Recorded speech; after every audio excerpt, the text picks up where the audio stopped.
They're coming with Season 4, but they are applying to the whole game. So our number one main goal here is to focus on quality of items over quantity of items. So with that, we have a number of topics within the itemization update. So the overview here is updates to existing systems, such as base items updates. We've got a few additional updates that are kind of adjacent to the itemization system. We've got some updates to Codex of Power, which we sort of alluded to earlier, and I think those are going to be some really big wins. We also have some new systems being introduced here. We've got tempering, which is going to be a new customization system. Greater affixes, which help to provide some chase in the end game. These are going to be some of the most powerful items, ones that have greater affixes. And then once you do reach that end game with great gear, you're going to be able to masterwork it to really unlock its full potential and upgrade it to the best possible version that it can be.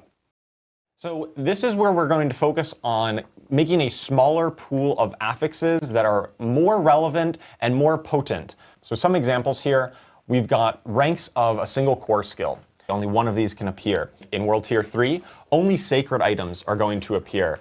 And then once you get into World Tier 4, only ancestral. We also did a pass on the affix values to make sure they're a bit punchier. So let's take a look at some examples here. We are reducing the total number of affixes on gear that initially drops. Legendary items used to drop with 4 affixes. That's going down to 3.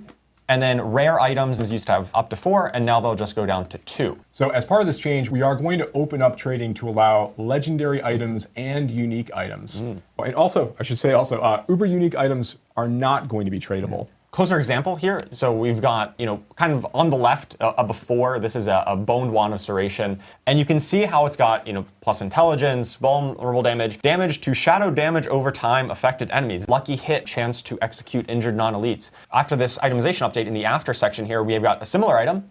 It has intelligence, it has plus damage, and we still do get give you a larger bonus if you're hitting vulnerable enemies with this. So if you are a sorcerer, you're only going to find intelligence on items. If you're a bard, you're only going to find strength, and so on. Legendary item drops from monsters that are level 95 or higher are always going to be item power 925. Next, we've done a pass to update our gems. They are a little bit simpler. Critical strike damage to vulnerable enemies was like 1 stat on 1 gem. So we've kind of simplified it. So now we just have bonus critical strike damage or bonus vulnerable damage. We've also added some updates to have core stats on them. Additionally, we've done a pass on the salvage, crafting, and rewards have all been retuned for this new world where we're dropping less items than before. Once again, we're focusing on you have less time sorting through your inventory. Additionally, the enchanting system at the occultist, we put a cap on that. It'll still get a little high, but it's not going to go to infinity. We've taken a pass on the crafting materials. So we've consolidated all of the common crafting materials into just a single type. And then the final update we've got is updates to the Forgotten Soul. We're making them a little bit more accessible. Come from Whispers of the Dead caches, and they can also rarely drop from any elite in the game. Spits out a ton of Forgotten Souls or other crafting materials. And for Forgotten Souls, that can happen outside of Helltide, right? Oh yeah, that can happen on literally any elite in the game. Yep. We've made it so that many of our uniques in the game can now start dropping in World Tiers 1 and 2.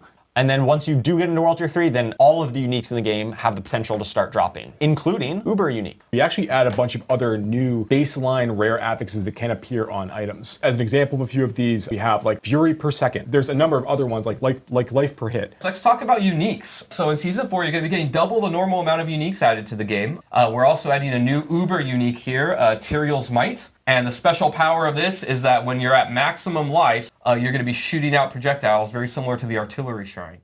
Right, so the Codex of Power is a system that has been in the game since launch. We're making a big update here where now all legendary aspects in the game will start appearing in the Codex of Power. If you salvage this legendary, it will upgrade an aspect in the Codex of Power when you salvage it. That's right, so you no longer need to go to the occultist to extract aspects. As you find the better versions of these aspects, they replace the older one. So if you find a max roll the first time, are you just super lucky you have it forever? You are super lucky and you would have that forever, yes. You can continually imprint it. Tempering is a new crafting system that will allow you to add new affixes to your items. We've got tempering manuals dropped from most content in the game. When you do the tempering, which is done at the blacksmith, it will attach a random one of the affixes from that manual. You can reroll these affixes up to the item's tempering durability. So on the left, we've got the Manual of Natural Motion. This is a generic recipe that really applies to any class. And then on the right, we've got one that is more specific to necromancers. So here's an example of the UI. So on the left, we've got this choker of ancestral charge. Most items can only be tempered once, but ancestral items can be tempered twice from 2 separate categories. Looking like? Yep. One's from the offensive category. We've got 5 different recipes that we've unlocked here. There we can do marksman finesse, and this will give us either bonus marksman damage. Why don't we just temper it and see what it looks like? So we get this flashy animation that comes in, and we get to see, hey, we added 29% marksman damage. So you can see when this is in here, we've got tempered affixes, 1 out of 2, from 2 different categories. And then there's this tempering durability remaining. So this is how many times you can re-roll the tempered affixes. Now, right now, you can temper legendary items, and you can't temper unique items. So greater affixes are affixes that appear in the late game. They are more powerful versions of the normal affixes. So they come at a 1.5x multiplier on the affixes max roll. I think we've got an example here. Game, they only appear on ancestral legendary items and ancestral unique, where we can see we've got like some Roman numerals at the end of it too. That indicates that this pair of gloves has 2 greater affixes on it.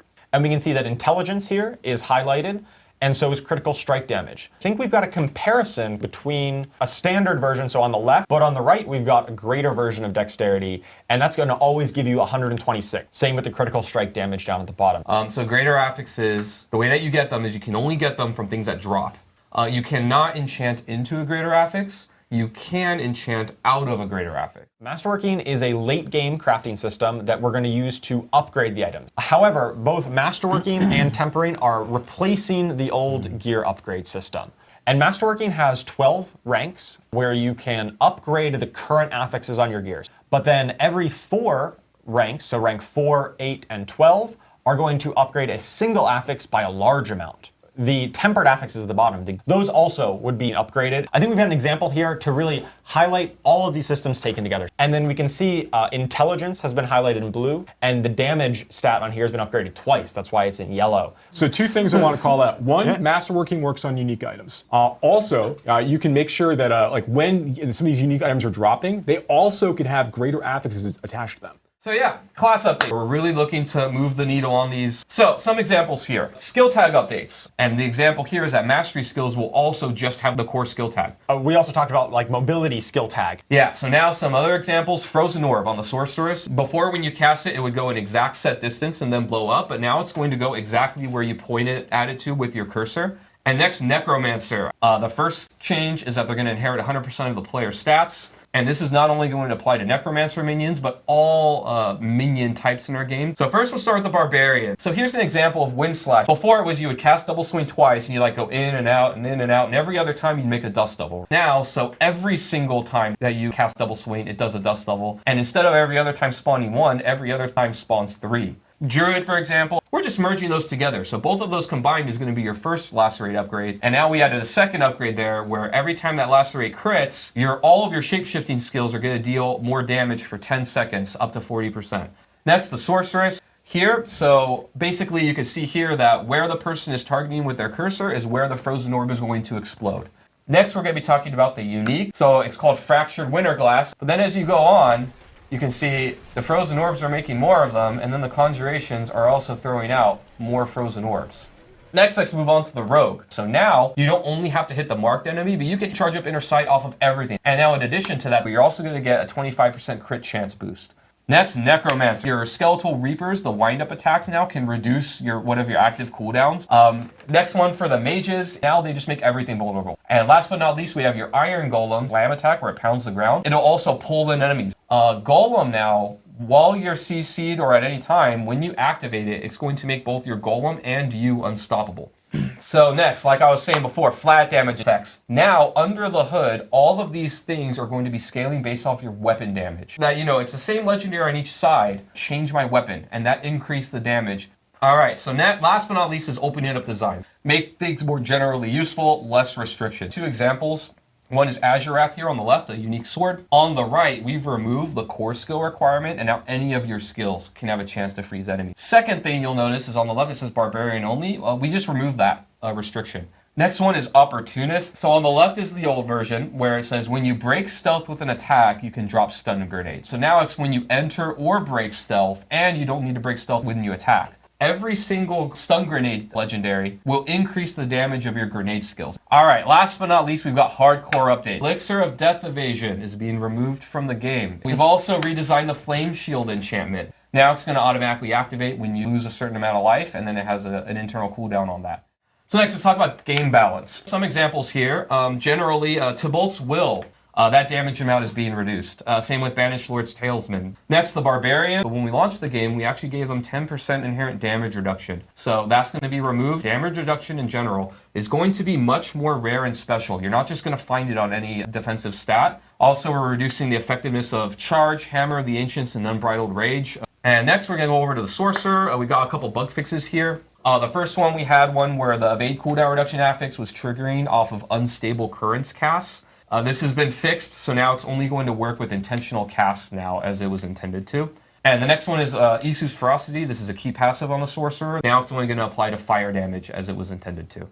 So one of the things that we're going to be talking about in just a minute is a new feature called the Pit. And inside the pit, you're going to be earning Stygian stones you'll be able to use to summon higher level versions of all of these bosses. When you kill one of these new bosses, they're going to give you one Resplendent Spark the first time you kill any of them. Once players have managed to complete a tier 45 Nightmare dungeon, they're going to gain access to a quest that's going to send them around the world looking for rune shards. And rune shards are just this new material that players will collect and bring them back to this obelisk in Karagar and kind of use that to form your first pit run. So we see here that Ruben's coming here. He's already done the rift before, and we'll see how this goes. So he's going to spend one rune shard to do this. There's no nightmare affixes like what we have in Nightmare Dungeons, so that every time you die, you add 30 seconds to your timer. At the end of the timer, you're not ejected from the pit. You just don't get the mastery objective completion. Masterworking materials that you'll be using to go through the masterworking process for your items. As the pit can go well past tier 100, so you can be fighting level 200 monsters, level 250 monsters. So the idea is to try and find that level in the pit where you can go pretty efficiently and quickly, but where you're pushing hard so you can get better reward. Is that occasionally during a pit run, you're going to be confronted by another major boss or villain to perform a big sweeping attack or that you're going to have to avoid or deal with while you're dealing with the boss you're already fighting. And this is happening throughout the duration of the pit as well.